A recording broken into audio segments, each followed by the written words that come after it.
All right, welcome back to Living Christian. My name is Jason Breda. We're going to continue our little mini series here of navigating through biblical interpretation.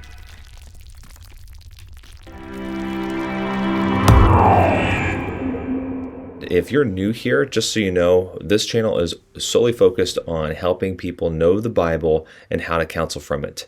And so you'll see videos on here on how to counsel, even just the process of counseling in general. My heart is to help Christians be equipped for the ministry of discipleship. We're going to talk about today the inductive method, which, as you see on the screen, there are three main points to it, which is observation, interpretation, and application. This is the baseline understanding of what most people would say is the proper way in doing this. But this in and of itself is not enough when it comes to interpreting the Bible.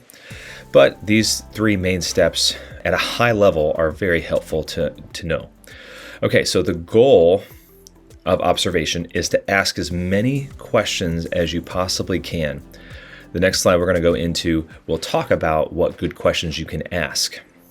Secondly, though, is the interpretation, and then coming with the understanding that there is only one correct interpretation, and seek to find the author's intent, the author that being God. And so also what's good to know is the application side of things. How is the text applied to the original audience? Understanding that will help us know how to correctly apply the text to our lives today. When people come to the Bible, they are normally dealing with a problem and they want the Bible to solve that problem. And there's a lot of text that could, on the surface, sound like it's addressing their situation. But what tends to be the case is that in a lot of ways, not in all ways, but in many ways, that's not the initial intent of that verse.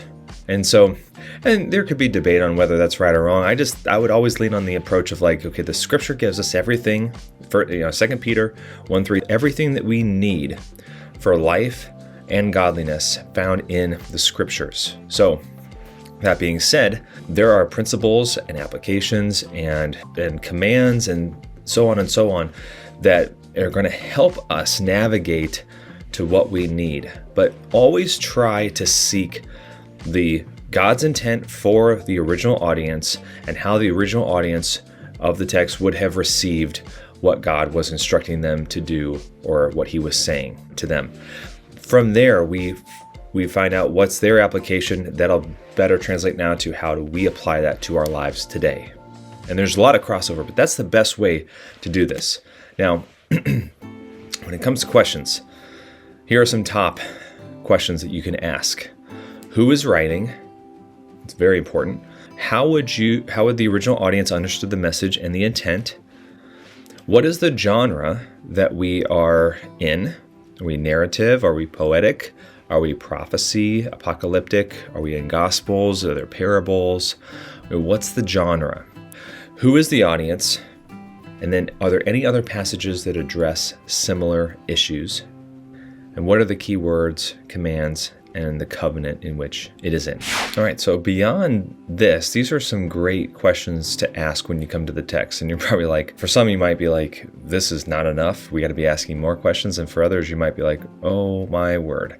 Like, I didn't realize that I should be asking this many questions when I come to any text in the scriptures. So here we go. Who is speaking? Who is writing? Where are they?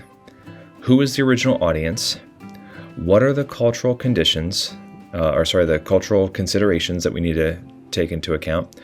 What are the historical considerations that we need to take into account? How would the original audience understood the message and intent of what was being written to them? What other passages address similar issues? What is the genre?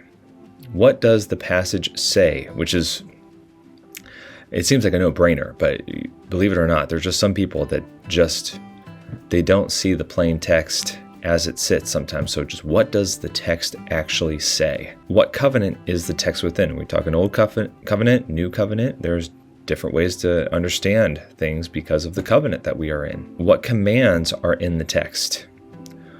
What are the key words in the text? Is there any words that are repeated over and over again that maybe Paul or someone else is trying to really draw out there. That's very prevalent in the epistles. Hopefully here in the future I can go through like different aspects of different genres and how to best interpret the specific genre and the questions that you should ask and the approach that you should take.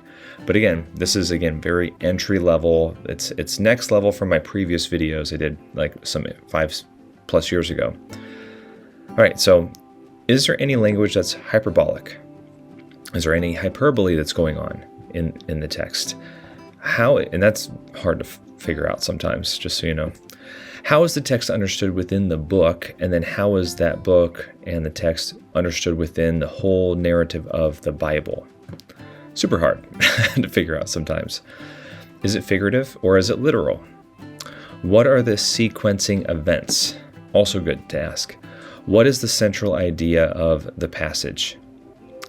Are there any repetition in the words that are used? Which kind of goes, with like the key words that way. And then what is the tone of the text? This is probably one of the harder things to figure out. In narrative, it's generally a little easier because it's kind of written more like a story. But the epistles, like the letters that are written by the apostles, much harder to figure out sometimes the tone in which, and that matters, right? Because tone makes up way more of our communication percentage of understanding than the actual words that we use. So tone is hard to get, but very important. And all of these would be great questions. I would say that if you are asking these questions through the inductive method and you're coming to answers within these questions, you're doing far better than most, I'll say. So thank you for watching, and I hope this has been a blessing to you.